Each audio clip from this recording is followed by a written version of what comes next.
biased, partisan, and parochial. Those are just some of the accusations leveled at the American media. There are news outlets that favor President Obama and those pushing the agenda of Republican presidential candidate Mitt Romney. But in an unending cycle of claims and counterclaims, are the American media losing sight of what really matters? Joining me now from Virginia is Brent Bozell. He's the founder and president of Media Research Center. It's a conservative organization that says it aims to document and expose liberal bias in the American media. Also with me in the studio, progressive radio personality Mark Levine, who hosts the Washington, D.C. based radio and TV talk show, The Inside Scoop. Welcome to the show, gentlemen. Brent, why don't I start with you? This concept of objective reporting, I mean, I went to journalism school. It was basically the mainstay. Is it just kind of a utopian ideal that's kind of gone by the wayside, or is there still a chance you might find it out there? No, it's a very good point you make. It doesn't exist. It is a holy grail. It's something you strive for as a reporter. But absent a lobotomy, everyone has opinions, and when you have an opinion, it's going to come out somehow or another in a press report. It begins with the decision, what is a news story? There's bias everywhere. What you have to do as a news reporter is recognize your biases and check your biases and balance your story. Mark? I certainly think news can be objective. I think we need all three kinds of news, frankly. We need an objective media, something like CNN, and you need people on the right and the left giving their opinions. I think it was Senator Patrick Moynihan who said that you have the right to your own opinions, you don't have the right to your own facts. There is an objective reality out there, and I think if we lose sight of that, if the media pretends even that objective news sources are somehow biased, then no one knows who to trust, and you leave a lot of Americans pointing fingers at each other. Well, what about the polarization, Brent? How bad is it, and how far have we come? Well, it is quite bad, but it's because of, I think, of the fact that we're in the midst of a communications revolution, the likes of which we've never seen, where we are moving in the direction of losing this idea called news and lumping everything under the broad rubric of information. And so reporting, advocacy, commentary, blogging, all these things are being lumped together, and we're losing sight of it. Consider the fact that nobody wants to call himself a reporter anymore. Everyone's now a journalist, because that gives you leeway to do all sorts of things beyond reporting.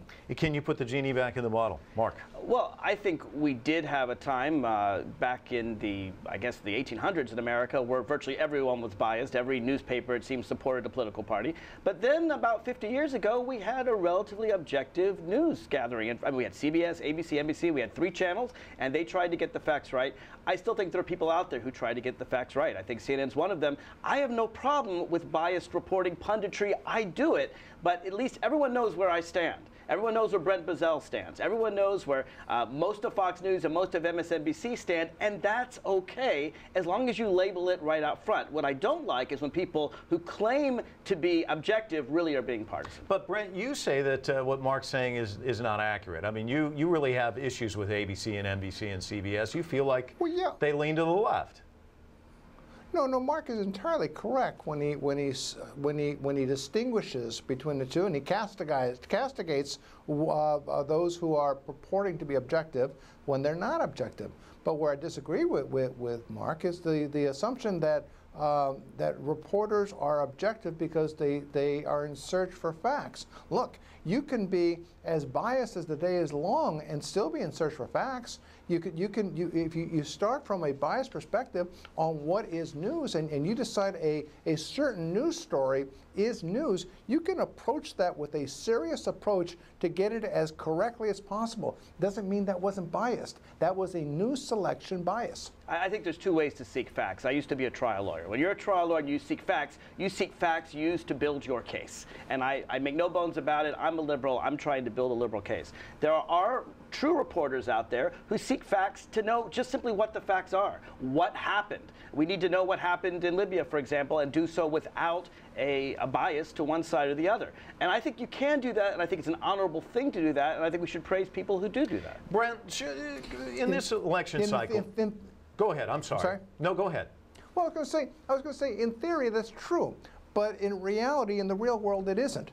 I think that one of the great canards out there is the idea of investigative journalism as it exists today. As if a reporter goes into a story completely blind and with no assumptions and no presumptions, and he's looking for simple facts that are going to go in one direction or another.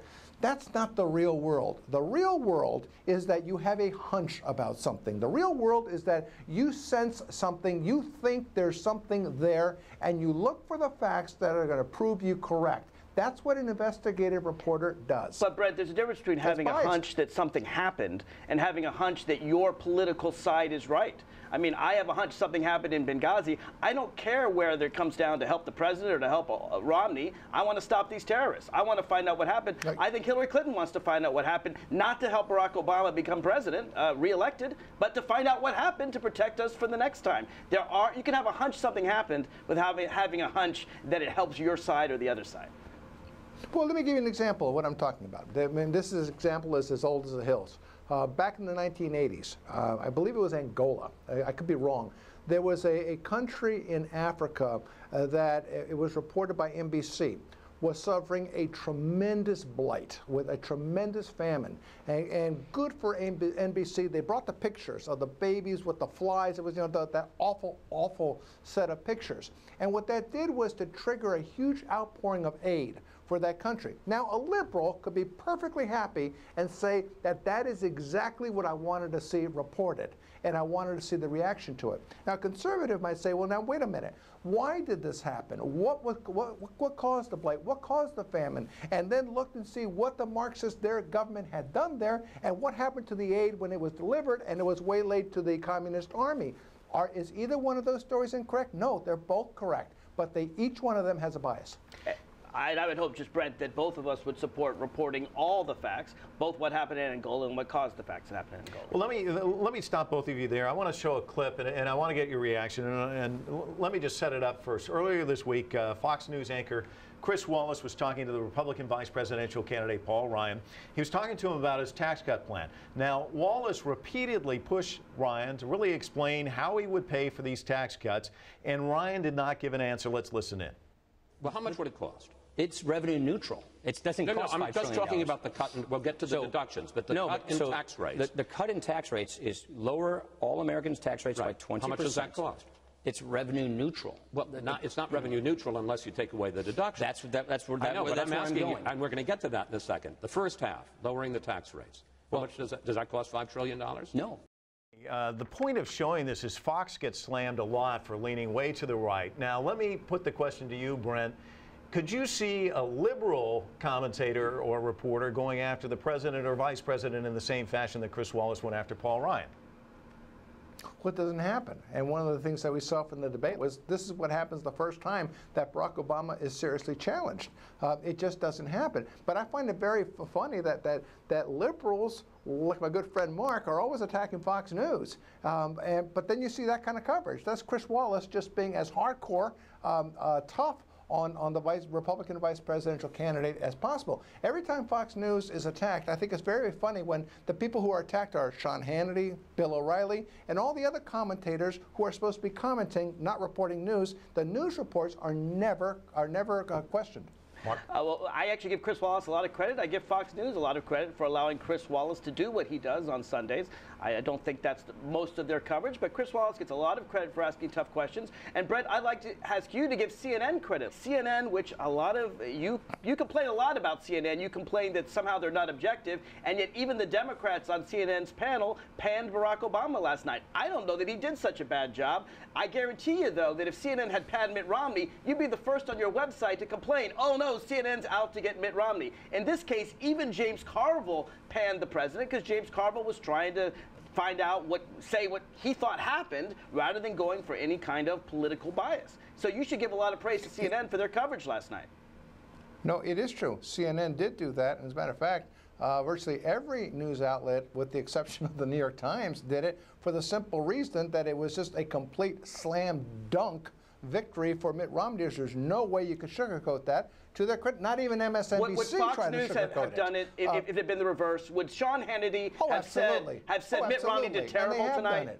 I don't think so. No, absolutely they've done it. They've absolutely done it. They've done it with George Bush, too. Of course, with John McCain. Of course they did it. Brent, when the 47% video came out, all right, and everyone agreed that Mitt Romney did a really stupid thing in attacking half the American people, you had Sean Hannity and the people at Fox News, most of them, not Chris Wallace, but most of them defending him. And I heard Bill O'Reilly's show say, well, of course we hate the 47% of Americans that feel like they're victims, that feel like they're entitled. Of course he's right to, not hate, but of course they're right to complain about them.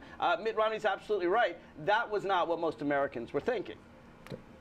Yeah, let's put this in its absolute correct perspective.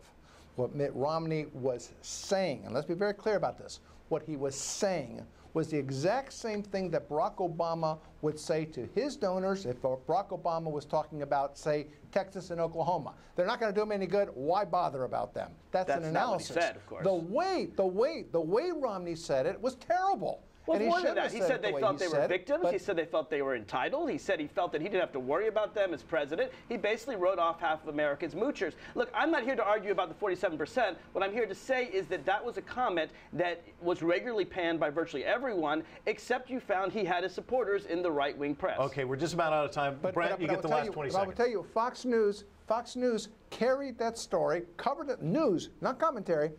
Fox News covered that story every bit as much and as objectively as anyone else did. Your criticism, again, is with Sean Hannity and Bill O'Reilly, neither one of whom is a news reporter. Okay, Brent, Brent, we're going to have to leave it there. Mark, thanks for joining us. Both of you really appreciate it. Great discussion. Thank you, Mike. Thank you very much.